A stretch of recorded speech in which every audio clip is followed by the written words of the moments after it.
I've been married for half a year. Until the divorce preparations are complete, I've decided to treat my husband, David, as if he's invisible. It hurts because I think of him as a person. I'm Emily, 29 years old. David and I were classmates in college, but we hardly knew each other then. However, we hit it off when we ended up sitting next to each other at a reunion 2 years ago. We happily decided to get married. Currently, we're living together in an apartment. David was the second son in his family, and I'm the eldest of 2 sisters, so David agreed to marry into my family, for which I was very grateful. But there's been one problem lately. David has started ignoring me depending on his mood. David has always been more of the quiet type, more of a listener than a talker. He's more on the quiet side, the type who prefers listening. Even in arguments, he prefers silence over shouting. I'm not extremely talkative myself, but I'm more sociable than David. So, our usual conversations involve me initiating and David joining in. Our relationship started to sour about 3 months into the marriage. David made a minor mistake at work and tried to cover it up, but a chatty female coworker discovered it and spread the word. He received a severe warning from his boss. I guess he didn't like the way I tried to comfort him, although I honestly don't remember it well. After all, it was David who made the mistake, and covering it up was the wrong move. A mistake that warrants a severe warning isn't trivial. David tends to be reserved with his words and often avoids mentioning inconvenient truths. Since being silent is an easy way for him to retaliate, and he can't do it at work, I became his target. So, the initial ignoring was a form of David taking out his frustration on me. From my perspective, David suddenly started ignoring me one day, which shocked me and led me to try to appease him. What's wrong? Did you catch a cold? Is your throat sore? Even when I asked if there was a reason he couldn't talk, David ignored me. Dinner's ready. I made your favorite, meatloaf. What do you think? But he ignored all attempts at conversation, even skipping the usual, thanks for the meal. Finally, I couldn't take it and said, did I do something wrong? I'm sorry if I didn't realize. Though I didn't feel I was at fault, I apologized. It's okay. I forgive you since you apologized. David seemed satisfied with his upper hand, while I felt unresolved and frustrated. But I was relieved to be able to talk to him again and accepted it, unintentionally nurturing the ground for his manipulative behavior. I lost my father in a car accident. I'll never forget it. I was a rebellious sophomore in high school. The night before, I had a petty argument with him over things like high cell phone bills and neglecting my studies, which might lead to my cell phone being confiscated. I think it was that kind of issue. I lashed out, calling him awful names like, "You're so stupid. I hate you. That's terrible." Thinking back, I was clearly in the wrong, but I was young. The next morning, I ignored my father and didn't respond to his "I'm off" with a "have a good day." I was still angry at him for not understanding teenage social life. But I never imagined that right after, he would be hit by a car that slid on icy roads. Nor that our argument the night before would be our last conversation. Seeing my father, who would never speak again, lying there cold, I couldn't stop crying. I regretted not apologizing and shook with the thought. My father, who had just been talking normally the day before, was now lying still and cold. I wished I had at least said, "Have a good day" to him. That's why I hate and fear the idea of being at odds with someone important to me. I'm not a saint, and as a human, I certainly have conflicts. But if we argue at night, I want to make up before going to work in the morning. In the morning, I want to say I'm off with a smile, and I never want to experience such regret and pain again. I don't carry fights over to the next day. Gradually, this became an unwavering rule for me. David, unlike me, doesn't have such trauma. His parents, while somewhat hands-off, are still alive and well, and he's never lost someone close to him. The rule of not carrying fights over to the next day is mine alone. I've told David about my father numerous times, pleading not to continue fights into the next day. But David doesn't mind if the fight lasts several days until his anger subsides. Instead, David learned that no matter how unreasonable he was with me at night, I would apologize and give in the next day. David never gets physically abusive. He doesn't resort to violence but ignores me. When I am ignored, I fuss over David, trying to appease him. Even though I don't think I'm at fault, I become restless and start searching for my own shortcomings. Wondering if I said too much or unknowingly hurt him. It was a vicious cycle. Both David and I became numb, and he began ignoring me over trivial matters until he was satisfied. When the ignoring lasts a day or two, I feel a tightness in my chest and start to feel nauseous. I get unstoppable heart palpitations, break into cold sweats, feel dizzy, and my stomach hurts so much that I lose all appetite. At its worst, the ignoring would go on for a week, and I became almost neurotic. I'm sorry, honey. Please stop ignoring me and forgive me. That kind of apology won't do. It lacks sincerity. I apologize until David is satisfied. I felt strangely as if my mind and body were falling apart.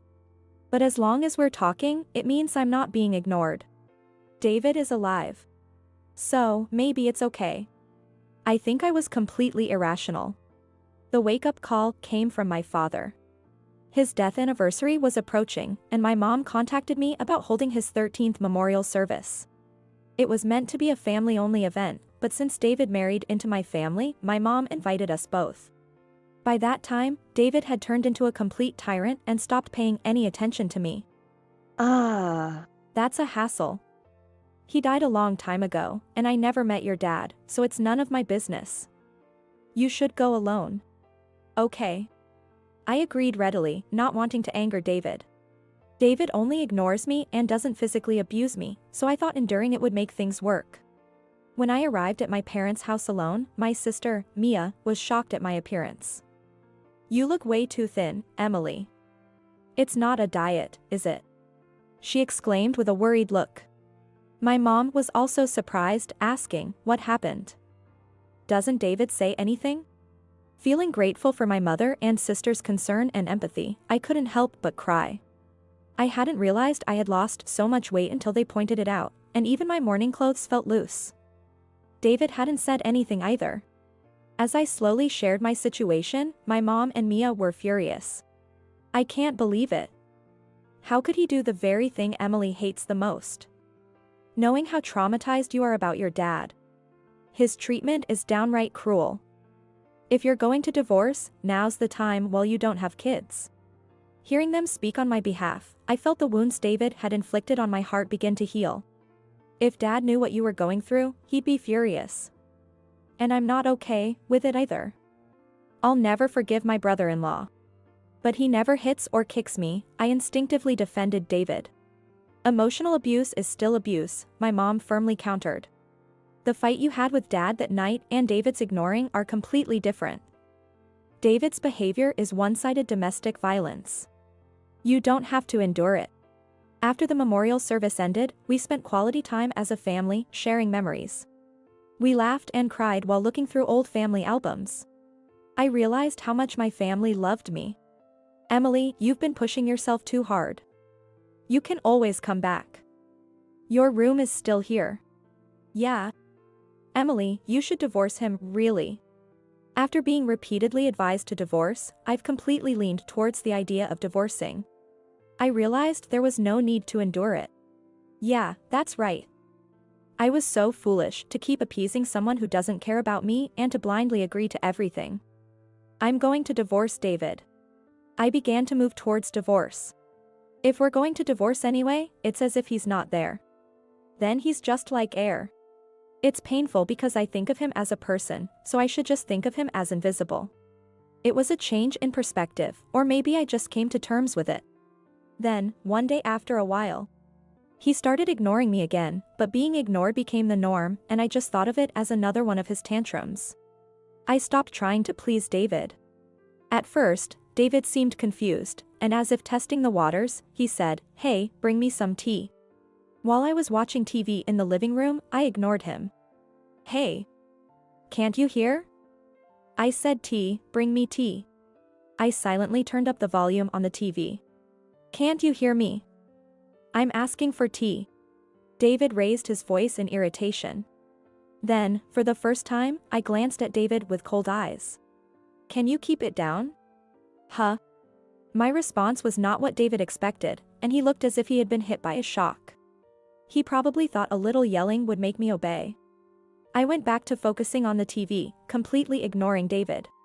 Realizing my attitude was different from before, a flustered David started to show concern. "Hey, what's wrong with you? Are you feeling unwell or something? How ridiculous." He's getting all worked up over this level of ignoring. I was ignored by David for an entire week. Worried now? To a panicking David, I said, "It's too late now." David left the living room without saying anything.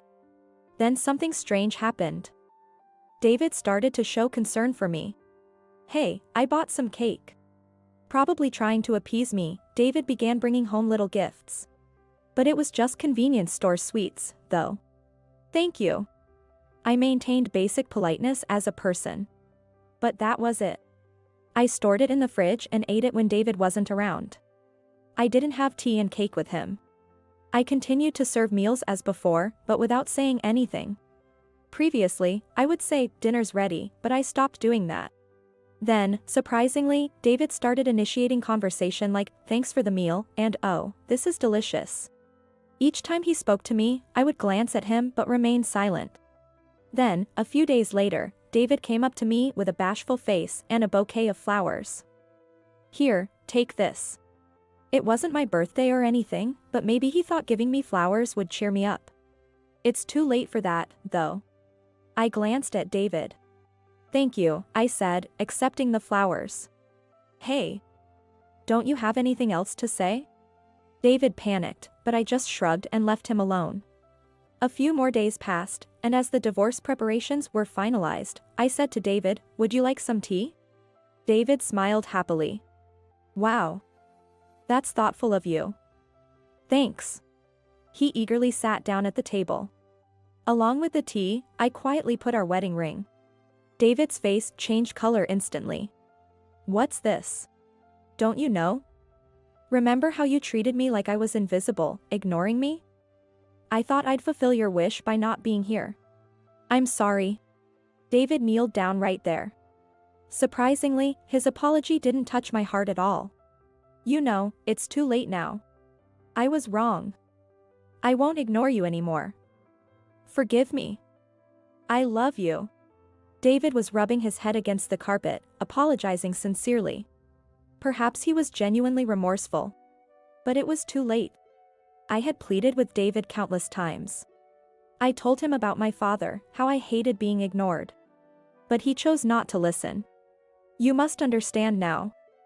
The pain of being ignored.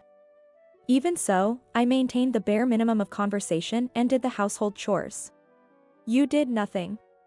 Ignoring someone means showing contempt and dislike through behavior. How can I believe someone who says they love me and asks for forgiveness, after treating me like that? Why would you still think I could love you? David collapsed in tears, but I ignored him. Even though I don't love him anymore, there's a slight sense of guilt in ignoring someone who is crying. David is the kind of man who can ignore someone just because he's in a bad mood. If I forgive him now, he'll surely ignore me again.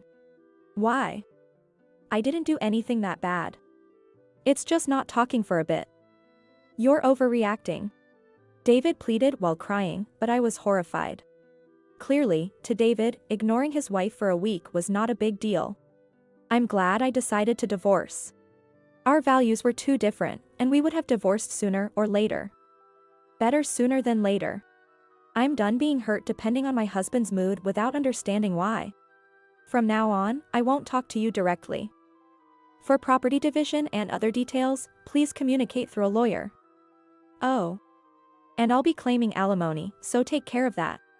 With those words, David finally realized I was serious.